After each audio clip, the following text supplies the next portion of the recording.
don't cry. Later. This one come. Maybe. Question number 2. What are the ethical and legal impact on developing and disrupting malware, and what measures are in place to address this concern on global level?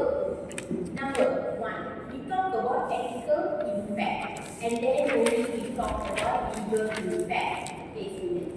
Ethical impact harm to individual and organization. Okay, next is violating of privacy and concern, and exploitation of unfair advantages. So, ethical considerations are different than legal impact. Criminal offense, intellectual property violation, intellectual cooperation. Okay. Next, we are going to talk about measuring in place, cyber law and regulation can be an impact, international convention treats, collaboration and information sharing. So all these can be a solution, okay? How we are concerned about the malware. Question number 3. How does the severity of punishment on malware crime vary across different jurisdictions? Different law give you different punishment, students. The severity depends on the legal framework. Different countries got different legal framework, so it's different punishment. Legislative intent, okay, how severity that they see, whether it has really can be classified as crime or not, degree of harm, precedent of law case, and international cooperation. Question number 4, now you answer. How are international collaboration and extradition agreement utilized to ensure the individual involvement in malware crime and health accountability? Okay, boy, you answer. Me.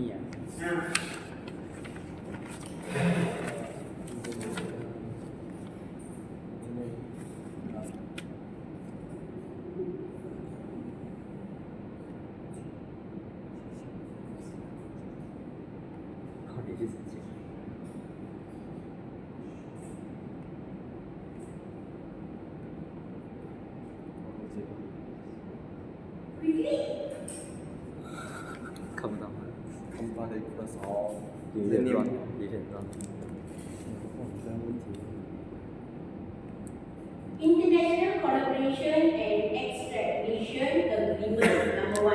Mutual legal assistance treaties. This is one international agreement where all the countries will sign mutual agreement on legal assistance treaties to facilitate cooperation. Next, extradition agreement. This agreement that is used for country to enable transfer individual accused and convict of crime from one jurisdiction to another. For example, I caught smuggling drugs in Australia. Will I be brought over to Malaysia or will I be punished in Australia? It depends on the jurisdiction agreement. That jurisdiction agreement between Singapore and also Malaysia, Singapore will give the punishment there itself. They won't send back. So usually when they send to our country, the legal, they believe that the punishment is not so very serious. Okay, that they take it, oh my government will take it back. Okay, so this kind of idea. Next is Interpol.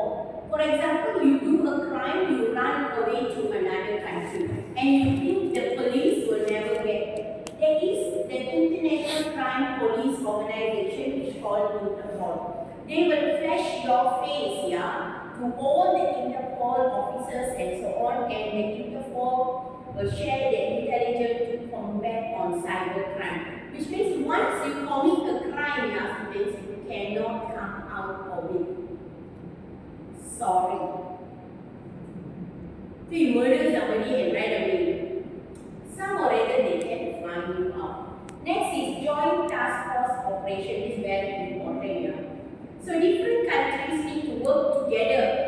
example, there is a terrorist, Thailand, Singapore, Malaysia, Brunei and other countries need to work together. Next, cyber information sharing. So if there is any cyber crime, the information needs to be shared so that they know that, okay, who are the people who are really involved. Question number 5. What are the some common computer misuse offense that has been prohibited in law? You got by law. Unauthorized access.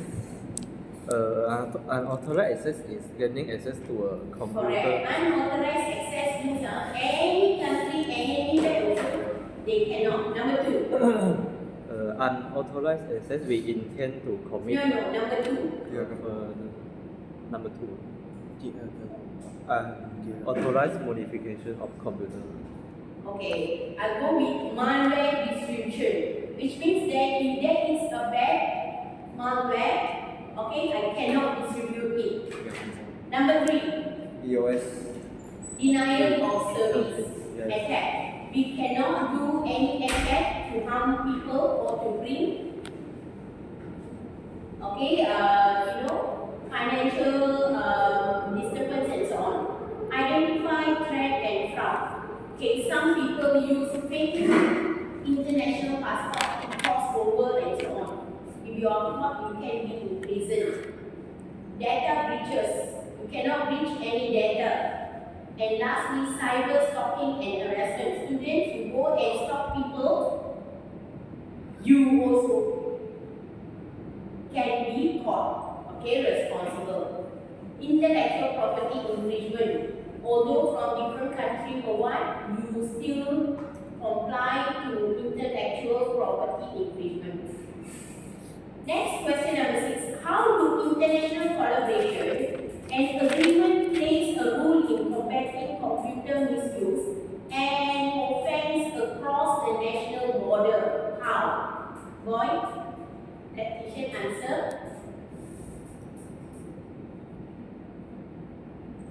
International convention agreement like the Budapest Convention of Cybercrime provide a framework for countries to harmonize their cybercrime laws, making it easier to collaborate and prosecute offenders. Standardization. This convention helps standardize definition and legal procedure, reducing jurisdictional discrepancies and facilitating smooth cross-border cooperation. Okay, good. Okay, how do we really, combat the offense that is cross-national borders? One is information sharing. We have to share all the wanted face, in the country, so that when you cross border or they see you, they caught you in the country, they can get an evidence and also, take you into custody. Joint investigation. Sometimes if the crime involves Singapore and Malaysia, there must be a joint investigation to be done. Okay, extradition and mutual legal assistance. This is very important that we need to give mutual legal assistance on how we going to settle the threat. Standard law and practices. There must be an international law or standard law that we agree upon. For example, I smuggled drugs 1 kilogram in Thailand. When I am caught, what is the punishment 1 kilogram. of drugs? Gun. Jail, imprisonment, only. But the moment I cross border to Malaysia, Mati. mati. If I cross border somehow to Singapore, Wah, mati 2 kali. mati. And but I swim a bit to Indonesia, prison. So student, you see, my life is based on different country borders will decide. So this, what we need to know is yeah, students. So it is very important for us to know, yeah, okay, how to combat all these activities. Capacity in building technical and so on, building capacity building and technical assistance. If you do any fraud, although you are hacking with anonymous, with VPN or with any dark site, deep web or anywhere, student, if you, we have an intelligent system, you can be caught as well. So, question number 7. How does Personal Data Protection Act, PDPA Malaysia protects individual rights and regulation? Number 1, it gives you consent and the purpose of limitation. PDPA is very important for you, for individual consent for collecting, processing, and so on. Sometimes if you don't give consent, you cannot extract information from people. Data integrity and security very important, yeah, students. If I collect your data, it must be make sure that I must promise that the data must be secure.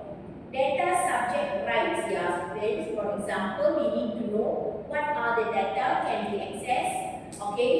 Incorrect data can be updated, and it is important for you to tell me for what you need the data. Next year, students, data transfer and retention. Okay, so when we transfer the data, okay, internationally, okay, or for any purposes, it must give you fulfill the purpose of you collecting the data. Okay, for example, you collecting the data for the research, you must use it for research purpose only. Next, accountability and compliance. Okay, PDPA must be comply to protect. Okay, if not, you can contact the data protection officer to oversee the data protection activities, inquiry, and also complaints. Enforcement of penalty. If at all there is a breach, yes, then the authority can investigate the issues to impose penalties and also the non-compliance.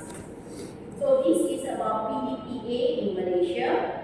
And lastly, how does the Communication and Multimedia Act, CMA in Malaysia regulation is used of digital platforms, social media and telecommunication? Number 1, they check on the licensing and authorization. Okay, it is to make sure that the services, telecommunication services, broadcast services, and also the content, okay, has been included, and the license are obtained from Malaysia Commissioner and Malaysian Communication and Multimedia Commission. Next is content regulation. Content regulation, CMA empowers by MCMC to regulate and control the content delivered in the platform. For example, if I want to spread propaganda saying that Malaysia,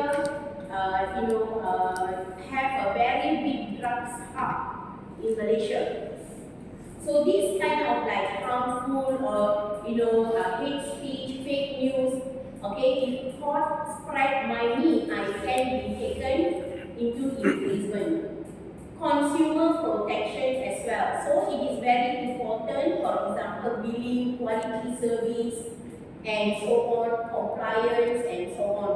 It is very important for you to take into consideration on this. Network security and protection is very important. CMA also plays important network security and data protection in digital environment. So MCMC issues on guidelines, standards of network and so on. Competitive market regulation, for example, MCMC also will monitor. So recently, students, there are certain countries who are blocking, who are banning TikToks. Which are the countries that ban TikTok? India, Indonesia, US. United States, some more. Thailand. Why are they banning TikToks? Why, students? Because their government scared. Because they want to protect the a fair play in the market, yeah, students. They cannot say that one person monopolies the entire market. Number one. Number two, okay, if TikToks has been a place for me to purchase, then all the malls will close down. Mid Valley Mega Mall also then will collapse. Nobody wants to go there. Nobody cannot run businesses. They're expensive because the rental, their aircon, everything is expensive. But people do not buy there anymore. So what will happen to all the malls? There will be a certain situation where malls will close down and become a haunted building. Okay? Next is enforcement and penalties, yeah, students. MCMC has authorized investigation complaints that has been included, okay, to investigate and to enforce and on the penalties. Alright, students, that are the 8 questions that we discussed on tutorial 9, and this is the end of tutorial 9 already. We have finished. Okay, last week I have given you midterm paper. Anyone didn't come? Okay, you can come and see. Okay, now we are students. Teacher want to show you the coursework marks. Yeah, so I'm going to share it.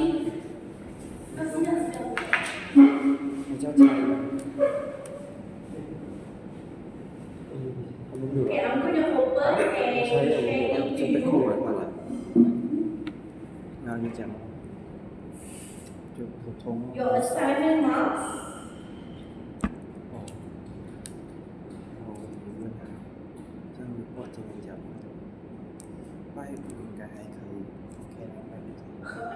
Chắc sao chẳng được cả.我的意思是你自己不要看，有没有？像那个，就我知道不是那个也是对的，像 prank 我也是可以用照片，只要我有对大赛，哪有？我的意思是你自己不够，但是我看这个照片，就是我出来的两天，其他的看看。刚刚那些东西，那就88。刚刚那些东西其实，刚刚那些东西是真正化的，应该不到太多了。这些有没有养去？养过，才不是别拿别的，对，完全也不是，可以玩百超，来尝试。我写信，我手写，我才知道。我刚帮我开药也是用手写，开药也是中文，是中文。Okay, there is one person that needs to go through a big group from this class, your students. 会是我的，会是我的，应该是在带。Okay, now I'm going to give you an access to go and check on your assignment marking. So I'm going to share the link.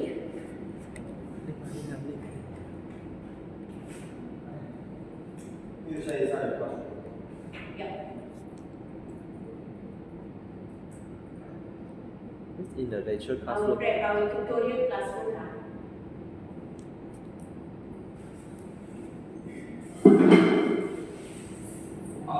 Please check now.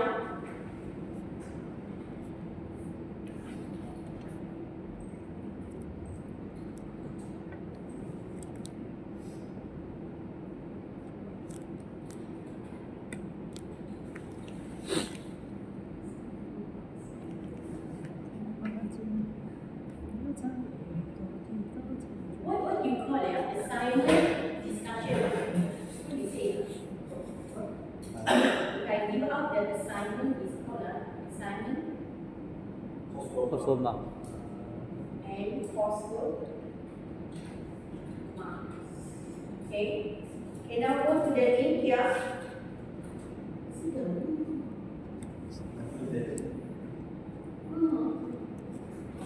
Okay, now I posted already. You can go and have a look on the marks. 有一出是，因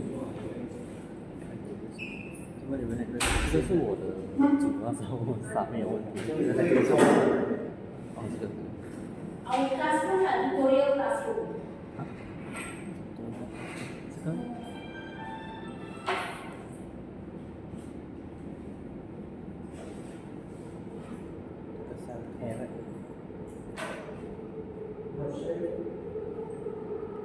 Share mark. Come and check your marks here.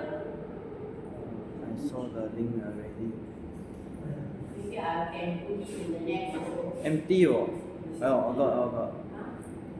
Why enforcement now? Got. Lagging.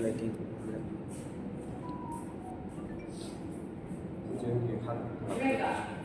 啊，你可以看我的，不知道，看不到。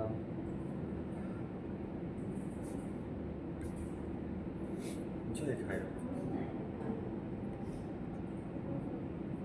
他给的，他放哪里？还可以的，看到了。最下面的。那个 PDF。最下面。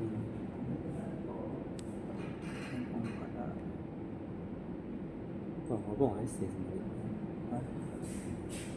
我看一下。什么？最下面的那个评分的表，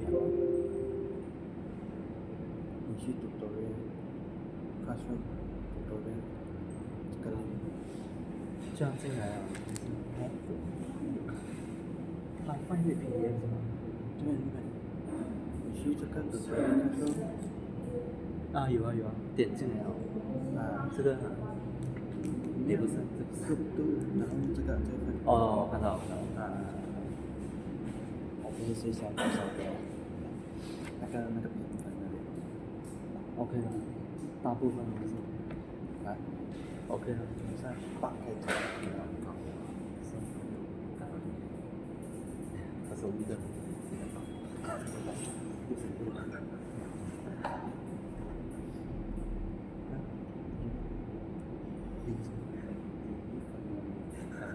我没得数多。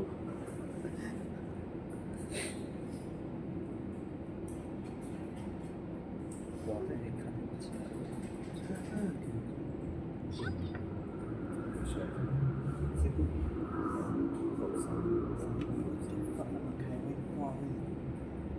所以，旁边那个。哦，你们挑多。永井放是3边。那边有那个高，我们现在没空。接跳到我。看到啊？找不到，没有写在这里。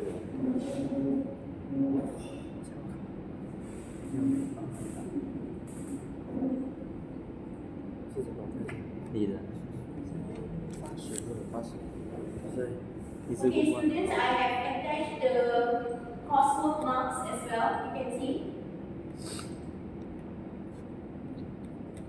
Please check now.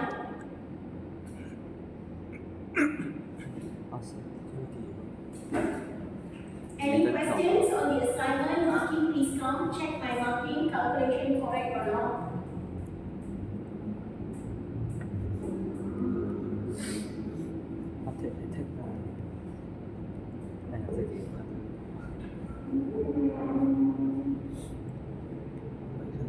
Seventeen students all together.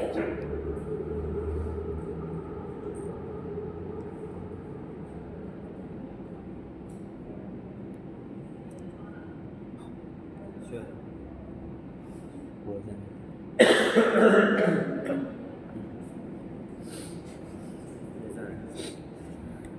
还有别个什么？是。Okay, attendance, yes, students, please mark your attendance. 这是乔伊吗？耶，乔伊。Here I have 19 students. I want to